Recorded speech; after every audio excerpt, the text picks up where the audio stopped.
हरिनामाचं या महाशिबिरामध्ये तुम्ही आता दररोज नवीन डॉक्टर या ठिकाणी येतात आणि नवीन डॉक्टर तुम्हाला उपचार करतात आणि तुम्ही 8व्या दिवशी तुम्हाला डिस्चार्ज मिळेल या हरिनामाच्या दवाखान्यामधून. आणि तेव्हा डिस्चार्ज मिळाल्याच्या नंतर तुम्ही घरी जायचं आणि घरी या ठिकाणी न आलेले ते तुम्हाला विचारतील तुम्ही कोणत्या दवाखान्यात गेलता, तुमची बिमारी नीट झाली. तेव्हा त्यांना सांगायचं हनुमंतराच्या दरबारामध्ये हरिनामाचा दवाखाना होता आणि त्या दवाखान्यात गेलो आणि आमची बिमारी नीट झाली. हे लक्षात घ्या.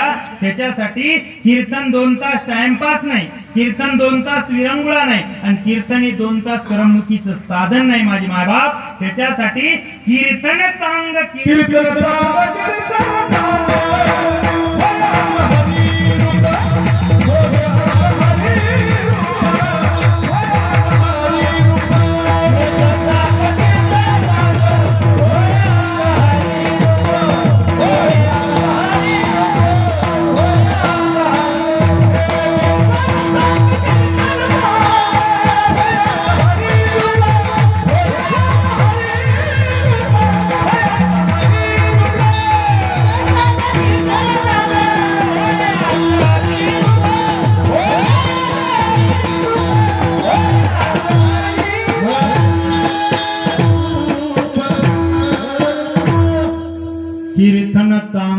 कीर्तन चांग होय अंग हरिरूप.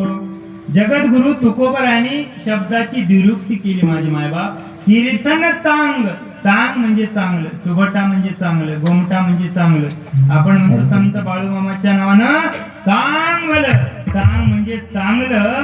या ठिकाणी शब्दाची निरुक्ती केली आणि 2 वेळेस चांगलं. कीर्तन चांग, कीर्तन चांग होय अंग हरिरूप. श्रवण करते असतील तर श्रवण करत असताना हरिरूप झाले पाहिजे. आणि या ठिकाणी कीर्तन करणारा वक्ता असेल ते सुद्धा कीर्तन करताना हरिरूप झाला पाहिजे, तेव्हाच कीर्तन चांगलं. त्यासाठी कीर्तन 2 तास टाइमपास नाही, 2 तास करमणुकीचं साधन नाही आणि कीर्तन 2 तास विरंगुळा नाही. कीर्तन हे परिवर्तनाचं साधन आहे. विठाला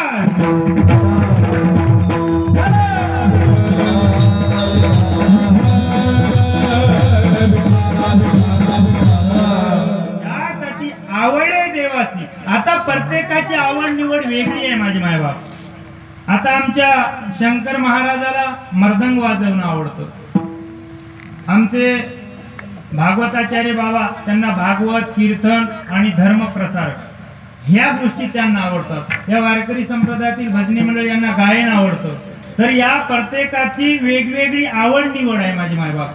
पण ज्ञानोबा यांनी ज्ञानेश्वरीमध्ये अगोदरच नमूद केलं, लिखित केलं की प्रत्येकाचा विषय विषयाचा परिपाडू, गोड परमार्थ लागे कडू आणि कडू ते गोडू विषय जीवासी झाला.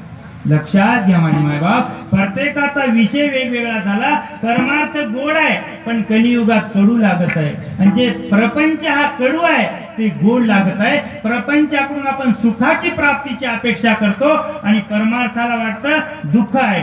तर हे लक्षात घ्या माझे मायबाप. त्याच्यासाठी आवड कोणती असावी की परमार्थिक आवड असावी, प्रपंचिक आवड नसावी माझे मायबाप. त्याच्यासाठी भगवंत परमात्म्याला देव आहे की नाही हे तुम्हाला एका दृष्टांताच्या माध्यमातून पटवून दिलं. ज्या न्यायालयामध्ये न्यायाधीश बसलेले आहे आणि तो न्यायाधीश एक उच्च शिक्षित आहे आणि जेव्हा कोणी विटनेस बॉक्स मध्ये एखादा गुन्हेगार असो, एखादा विटनेस बॉक्स मध्ये एखादा साक्षीदार उभा राहिला तर तेव्हा प्रथमतः तो न्यायालयातला न्यायाधीश आपल्या हिंदू धर्माची जी गीता आहे, गीता ग्रंथ समोर करतो आणि त्याच्यावर हात ठेवायला लावतो. म्हणा देवाची शपथ खरं सांगतो आणि त्याच्यानंतर साक्षीला सुरुवात होते. त्या न्यायालयामधला जो न्यायाधीश आहे उच्च शिक्षित आहे त्यांना देव मान्य आणि आपल्यासारख्या सर्वसामान्य माणसाला देव मान्य. लक्षात घ्या. त्याच्यासाठी त्या देव आहे पण आपल्याला कळायला पाहिजे देवाचं स्वरूप केवढं आहे. देवाचं स्वरूप आपल्याला कळतं पण कधी देव पाहे उंच ठाई उभे राहे. देव बघायसाठी आपल्याला ज्ञानोबाराची ज्ञानेश्वरी वाचावं लागेल. तुकोबराचा गाथा वाचावं लागेल, संतांनी जेवढं वाङ्मय लिहून ठेवलं ते वाचावं लागेल, तेव्हा आपल्याला देव कळेल. त्यासाठी देव पाहे उंच ठाई उभे राहे.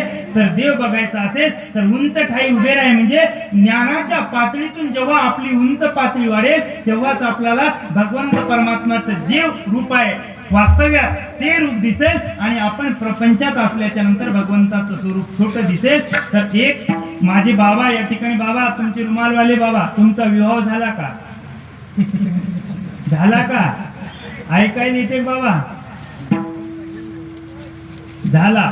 तुम्ही सांगा धर्ममंडपात बसलेल्या, कारण की कीर्तने पटवून द्यावं लागतं.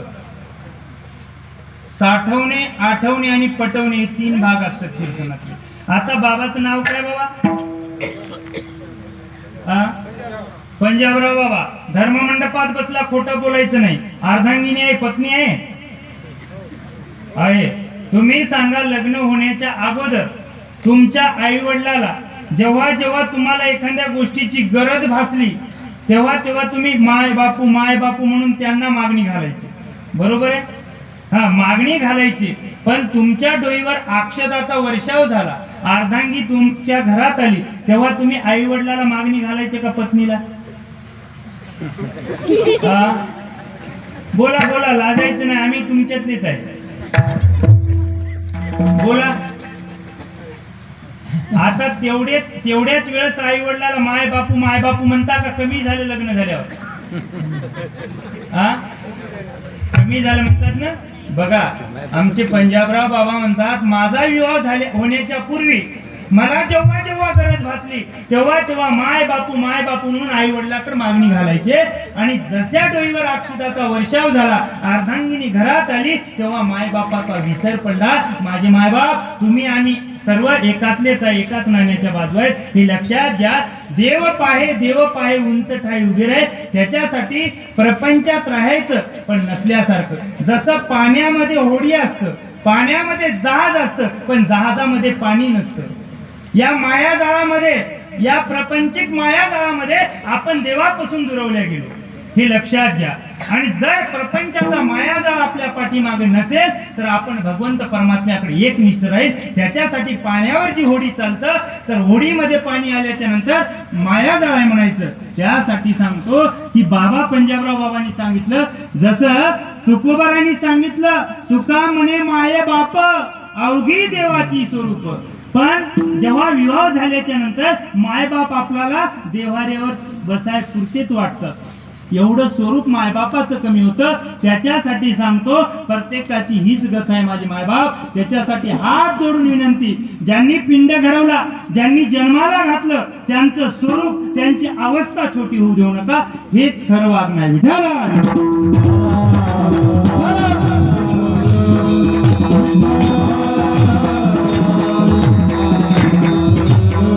यासाठी जया चित्ती जैसा भाव, तया जवळी तैसा देव. तुमच्या चित्तामधला भाव भगवंत परमात्मा पाहते आणि तेव्हा तुमच्या जवळ देव असते. त्याच्यासाठी आवड प्रत्येकाची वेगवेगळी आहे. आवडे देवाची, ही आवडे देवाची तो ऐका प्रकार. नेमका प्रकार त्याची कोणता? साधक म्हणतात ठीक आहे महाराज आम्हाला देव समजला. नाथ महाराजाला साधक काय म्हणतात? महाराज आम्हाला देव समजला, पण तुम्ही आता म्हणतात नामाचा उच्चार घ्या. नामाचा उच्चार रात्रंदिवस घेतो, पण फळ काय, प्राप्ती काय? बघा, प्रत्येक साधक काय करतो की आपण प्रत्येक शंकराची भक्ती करतो, हनुमंतराची भक्ती करतो, गणेशाची भक्ती करतो, पांडुरंग परमात्म्याची भक्ती करतो, पण फळाची अपेक्षा करतो. फळाची अपेक्षा करतो, कारण की फळाची अपेक्षा करणं म्हणजे ही भक्ती नाही माझी मायबाप. निश्चिम भक्ती पाहिजे, अन्यन्य भक्ती पाहिजे. देव आणि भक्त हे ओळखून आले पाहिजे, याला भक्ती म्हणतात. जसं कृष्ण परमात्मा आणि अर्जुन परमात्मा एकाच नाण्याच्या दोन्ही बाजू असल्यासारख्या, जसं नाणं कोण्याही बाजूने टाका किंमत सारखीच आहे, तसं कृष्ण परमात्म्याची आणि अर्जुनाची किंमत सारखीच. कृष्ण परमात्मा वेळोवेळी सांगतात, मी सांगतो ते ऐक. मी सांगतो ते ऐक. तेव्हा कृष्ण परमात्म्याचं अर्जुन परमात्म्याने ऐकलं. तसं माझे मायबाप या ठिकाणी जो जो कीर्तनकार येईल तर त्या कीर्तनकाराचा तुम्ही बोध घ्या. आणि जेव्हा तुम्ही आत्मबोध घेताल तेव्हा तुम्हाला आत्मज्ञान होईल आणि तेव्हा तुम्ही ब्रह्मरूप होताल. आणि ब्रह्मरूप झाल्याच्या नंतर तुम्ही आत्मदर्शन करताल. आत्मदर्शन म्हणजे देवाचं दर्शन होईल. तर हे लक्षात घ्या, ह्या बाजू स्टेप बाय स्टेप आहेत, डायरेक्ट मिळत नाहीत. तर त्यासाठी नामाचं फळ काय, तर नाथ महाराज नामाचं फळ सांगतात, भजन करा विठ्ठल.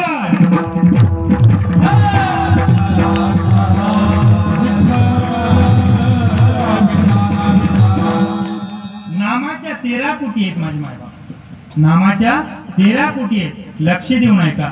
1 कोटी नामजप केला तर माणसाला आरोग्य मिळतं. 1 कोटी नामजप केला तर माणसाला आरोग्य मिळतं. 2 कोटी नामजप केला तर माणसाला संपत्ती मिळतं. 3 कोटी नामजप केला तर यश आणि कीर्ती मिळतं.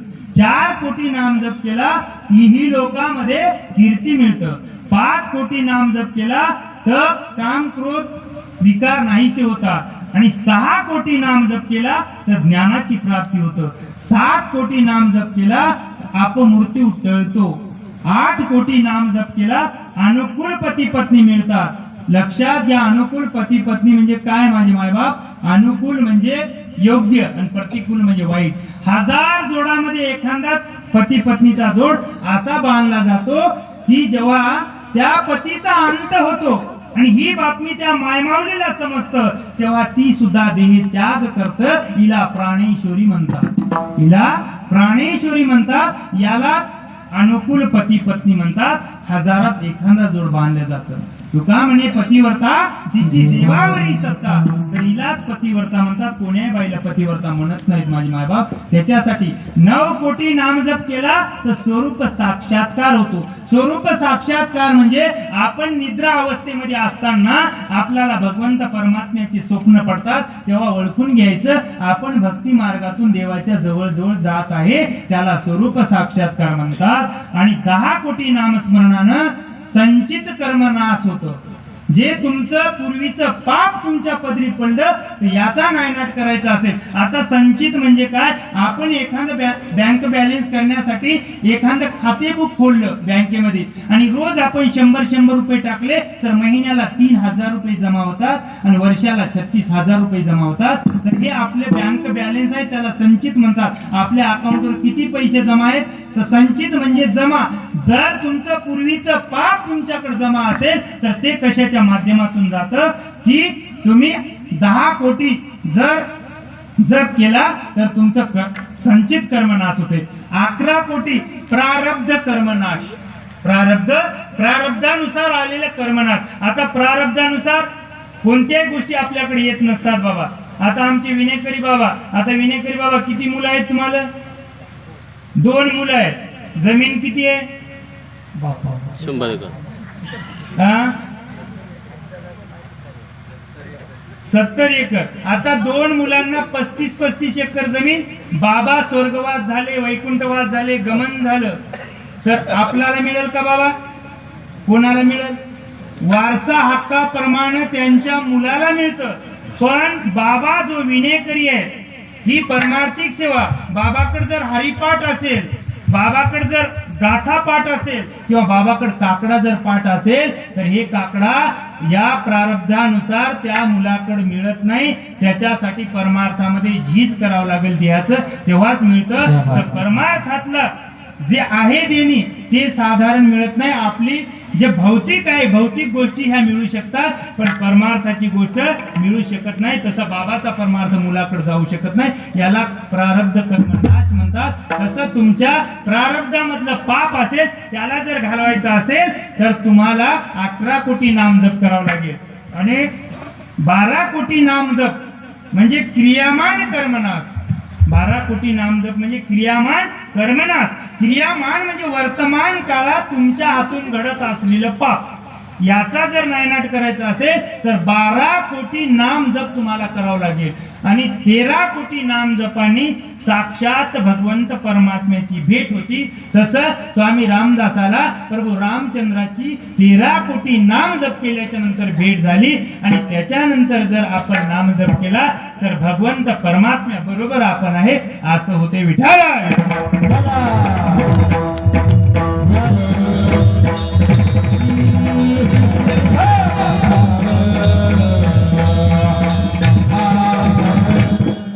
त्यासाठी नाम जपाचं हे फळ आहे माझे मायबाप.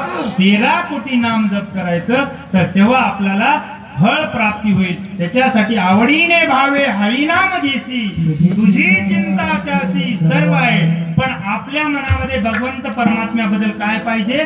आवड पाहिजे. आणि जोपर्यंत आपल्याला आवड निर्माण होत नाही तोपर्यंत आपलं भगवंत परमात्म्याचं नाम मुखात येत नाही. भावे विना भक्ती, भक्ती विना मुक्ती आणि बळे विना शक्ती बोलू नये. भाव असेल तर भक्ती आहे आणि भक्ती असेल तर मुक्ती आहे. नसता मुक्ती मिळणार नाही. त्या माध्यमातून सांगतो तुम्हाला, जसे आपण म्हणतो देवाची द्वारी उभा क्षणभरी आणि देणे मुक्तीच्या दिशा दिल्या, तर देवाचं द्वार म्हणजे आपलं मुख माझे मायबाप.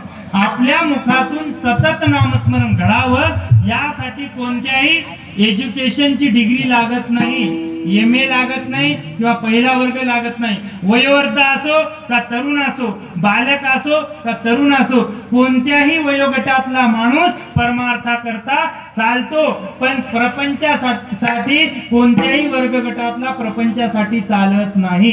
त्यासाठी वयाची अट आहे माझी मायबाप, पण परमार्थासाठी वयाची अट नाही. त्यासाठी सांगतो ही 4 मुक्त्या कोणत्या? ही समीपता, सलोकता, सायुज्यता आणि स्वरूपता. ह्या ज्या 4 मुक्त्या आहेत, तर आपण नुसतं भगवंत परमात्म्याचं नाव घेत गेलो तर 4ही मुक्त्याची प्राप्ती होतं. पण मुक्त्यामध्ये तुकोबरा थांबले नाही. न लगे मुक्ती धन संपदा संत संग देई सदा. संताचा संघच तुकोबरांनी मान्य केला. या मुक्त्याला मान्यता दिली नाही, या धनाला मान्यता दिली नाही. त्याच्यासाठी तुम्ही वयोवृद्ध आहात, कारण की ठाईच बैसोनी करा एकचित्त आवडी अनंत आळवावा. त्याच्यासाठी घरी बसून वयोवृद्ध असाल तर घरी बसूनच आपलं नामस्मरण करा, तर नामाची प्राप्ती मी 13 कोट्या सांगितलं. त्यासाठी नाथ महाराजांना जेव्हा सांगितलं तेव्हा साधकांना पटलं. अभंगाच्या पहिल्या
देवासी तो ऐका प्रकार नामाचा उच्चार रात्रंदिन.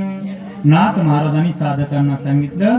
साधक म्हणाले, महाराज आता देव बी कळाला आणि आम्हाला नामाचं फळ बी कळालं. त्या माध्यमातून आता तुम्ही परत म्हणता गळ्यामध्ये तुळशीची माळ धारण करा. आता तुळशीची माळ का घालायची बाबा? तुळशीच्या माळेचं महत्व सांगतो माझे मायबाप.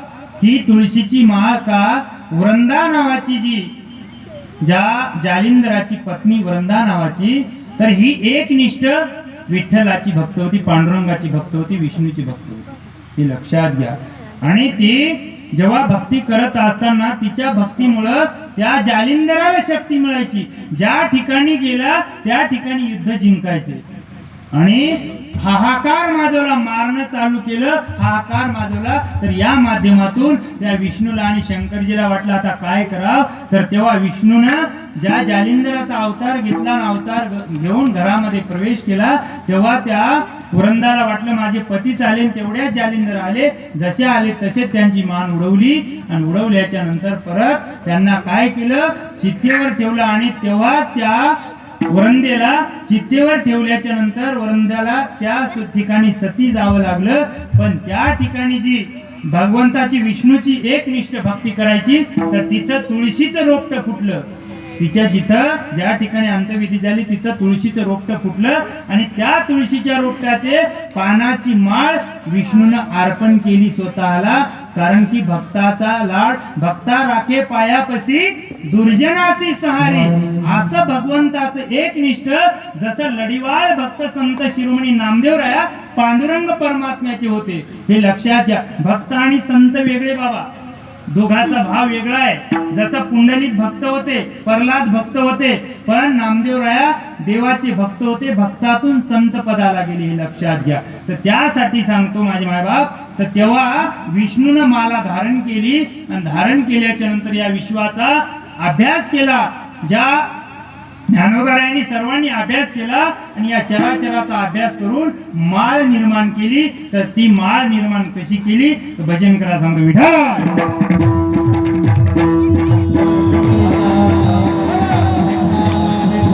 किती तत्व आहेत,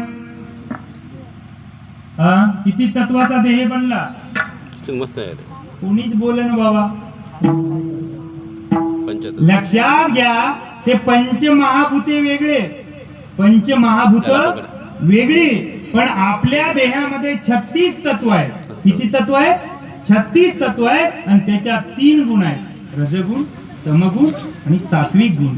36 गुणिले 3 गुणाकार किती? 108. माळेमध्ये मणी किती? 108. लक्षात घ्या. आपल्या राशी किती आहेत? 12. आणि ग्रह किती आहेत? 9. 12 गुणिले 9 गुणाकार किती?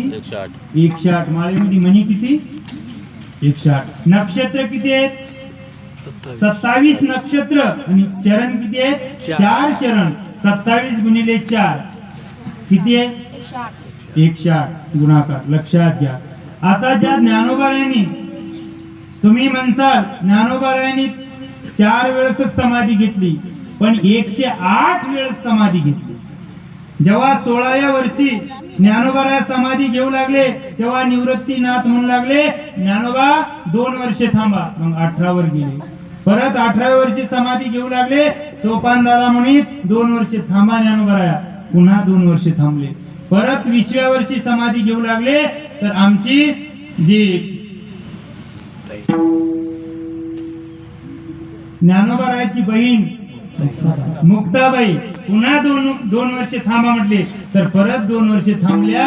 आणि थांबल्याच्या नंतर 22वं वर्ष उगवलं. आणि 22व्या वर्षी ज्ञानोबारायांनी संजीवनी समाधी घेतली. पण 22 वर्षाच्या पूर्वी 108 वेळेस समाधी घेतली ज्ञानोबारायांनी. लक्षात घ्या माझे मायबाप. म्हणून माळेमध्ये किती म्हणी?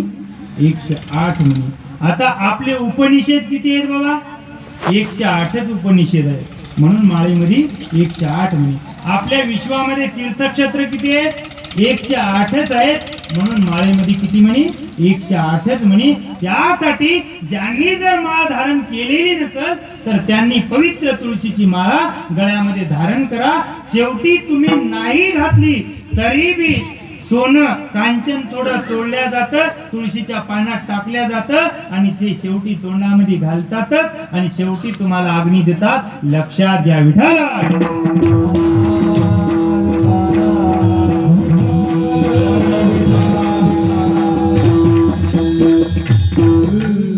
यासाठी सांगतो की तुळशी माळ कंठी गोपी चंदनाची उटी. त्याच्यासाठी गळ्यामध्ये पवित्र तुळशीची माळ धारण करा माझे मायबाप. तुमचा देह पवित्र होईल. आज बघा बसलेल्या पैकी वारकरी संप्रदायाची मंडळी आहे, यांचं जे स्किन पहा, म्हणजे चेहरा पहा किती सात्विक आहे. आणि जे जे माळकरी नाहीत तर त्यांचा चेहरा पहा, याच्यात काय ध्यानी धाता पंढरी राया मना सहित पालटे काया. तर ध्यानी धाता पंढरी हा आपल्या अंतर्मनामध्ये ते विटेवरचा पांडुरंग परमात्मा असेल तर आपली काया बदलून टाकू शकते, हे लक्षात घ्या माझे मायबाप. तर त्यासाठी सांगतो पवित्र तुळशीची माळ धारण करा. तर साधक म्हटले ठीक आहे महाराज, आम्ही आता तुळशीची माळ धारण करतो, पण आता तुम्ही गोपीचंदन टिळा म्हणता. गोपीचंदन टिळा कशासाठी? आणि आता वारकरी संप्रदायाची मंडळी बसलेले, वारकऱ्याच्या अंगावर किती गोपीचंदन टिळे असतात सांगा बाबा, किती असतात बाबा? बघा संतोष बाबांनी सांगितलं 12 असतात. माणसाच्या वारकरी जो खरा आहे त्याच्या शरीरावर 12 गोपीचंदन टिळे असतात. ते नाव ऐकून घ्या. कपाळाला लावलं तर केशव म्हणतात, कंठाला लावलं तर पुरुषोत्तम म्हणतात, हृदयाला लावलं तर वैकुंठ म्हणतात, बेंबीला लावलं तर नारायण म्हणतात, पाठीमागे लावलं तर पद्मनाभ म्हणतात, आणि बाजूला डाव्या बाजूला लावलं तर त्रिविक्रम म्हणतात, उजव्या बाजूला लावलं तर दामोदर म्हणतात, डाव्या बाजूला लावलं तर हरे म्हणतात, उजव्या बाजूला म्हणतात कृष्ण म्हणतात, डाव्या कानाला लावलं तर गंगा म्हणतात, उजव्या कानाला लावलं तर यमुना म्हणतात, आणि शेंडीला लावलं तर ऋषिकेश म्हणतात. आणि जो गोपीचंदन 12 टिक्के वारकरी लावतो तोच खरा वैष्णव. कोणताही वैष्णव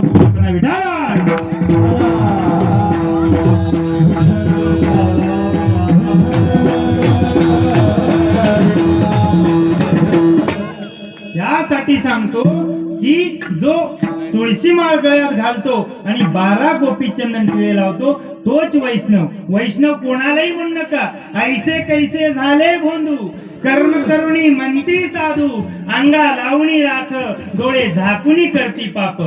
भगवे कपडे घालून तुमच्या दारात येतय, गोड गोड बोलत, माय तुझ्या पाठीमाग फार मोठे संकट आलेले, माझी माय ऐकून घेते, आणि घरातले आयते नव्हते ते पैसे त्याच्या झोळीत टाकून देत. ते महाराज नाही माझी माय, हे लक्षात घ्या. महाराज कधी हात कोणापुढे पसरत नाहीत, महाराज कधी कोणाच्या दारात जात नाहीत. महाराज जातील ते कोणाच्या?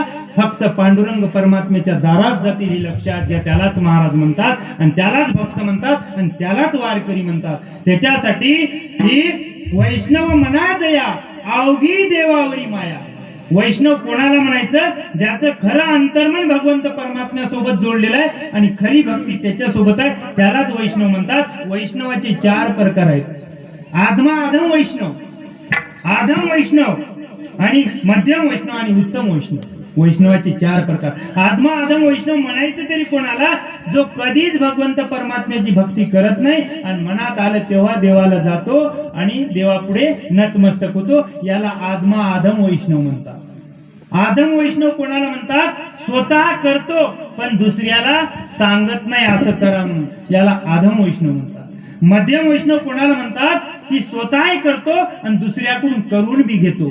कारण की आता आमचे बाबा आहेत महेंद्र बाबा, हे स्वतः बी जेव्हा श्रीकृष्ण गोविंद हरे मुरारी व्यासपीठावर बसल्याच्या नंतर हे जेव्हा भजन चालू होतं तर तेव्हा तुमच्याकडून सुद्धा वधून घेतात ते. तर याला म्हणतात मध्यम वैष्णव. याला म्हणतात स्वतः करतात आणि दुसऱ्याकडून करून घेतात. आणि उत्तम वैष्णव म्हणजे की स्वतः करतो पण उत्तम वैष्णव म्हणजे कोणाला म्हणतात? फक्त उत्तम वैष्णवामध्ये हनुमंतराय एकटेच आहेत. उत्तम वैष्णवामध्ये हनुमंतराय एकटेच आहेत. तर एका दृष्टांताच्या माध्यमातून पटवून देतो, भजन करा विठ्ठल.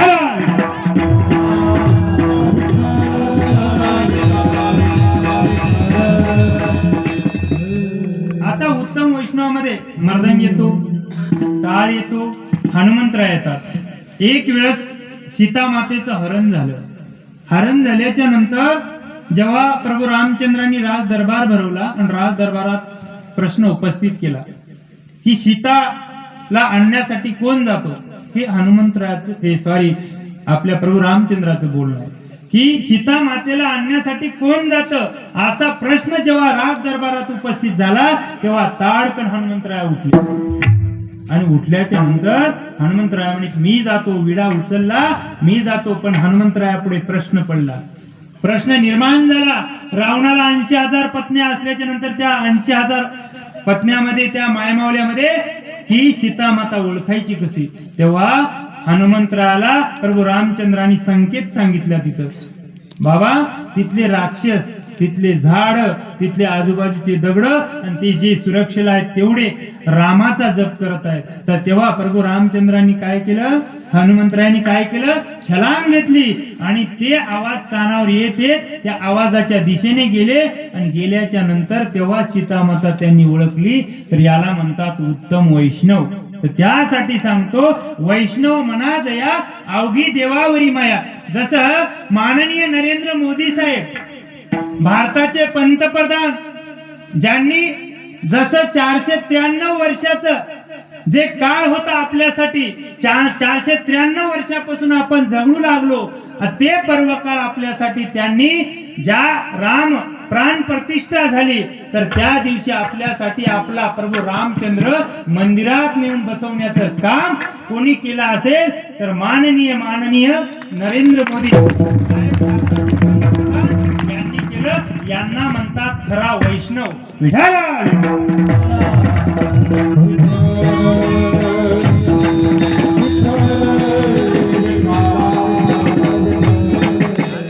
जसे ज्यांच्या दरबारात आजचा अखंड हरिनाम सप्ताह आहे हनुमंतरायाच्या, तर हनुमंतरायाचे उपकार प्रभू रामचंद्रावर आहेत, सीता मातेवर आहेत, लक्ष्मणावर आहेत आणि सुग्रीवावर सुद्धा आहेत.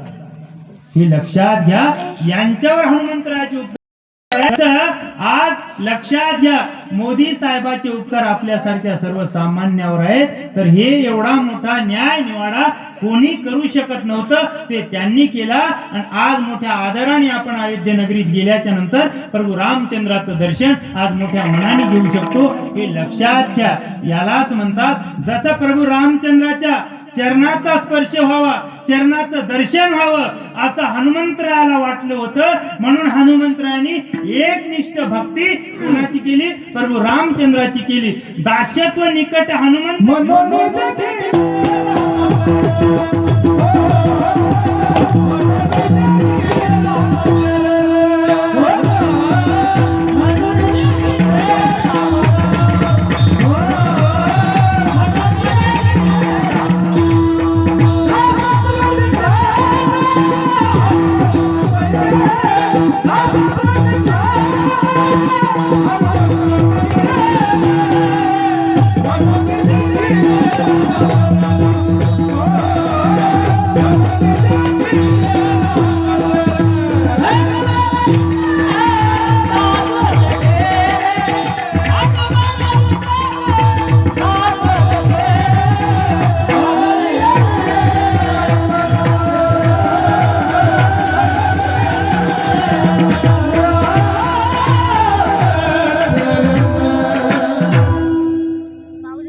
दास्यत्व निकट हनुमंत पे केले, म्हणून देखिले रामचरण.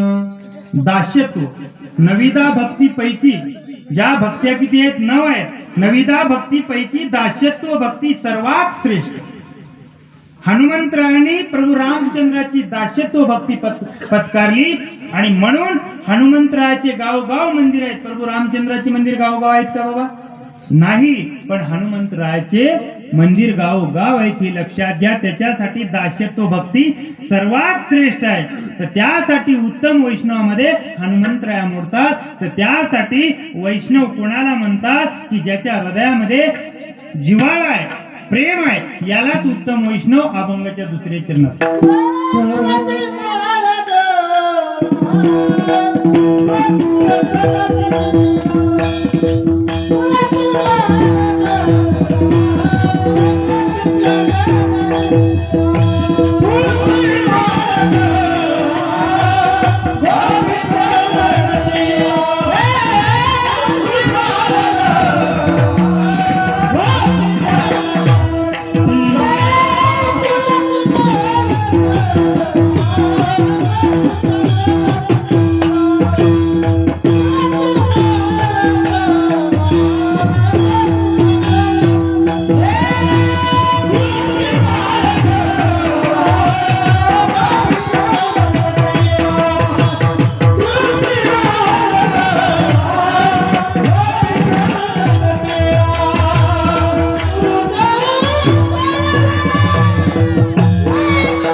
हृदयी कनवळा वैष्णवाचा. त्यासाठी सर्वांच्या गळ्यात जर माळ नसेल, काहीच्या गळ्यात माळ नसेल, तर मी अशी विनंती करतो सर्वांना की भगवंत परमात्म्यांना त्यांना सद्बुद्धी देवो आणि त्यांनी सुद्धा गळ्यामध्ये माळ, पवित्र तुळशीची माळ धारण करू. तर त्यासाठी तेव्हा तुम्ही वैष्णव होता. आणि वैष्णव झाल्याच्या नंतर काय करावं, कारण की अभंग हे नामपर प्रकरणात आहे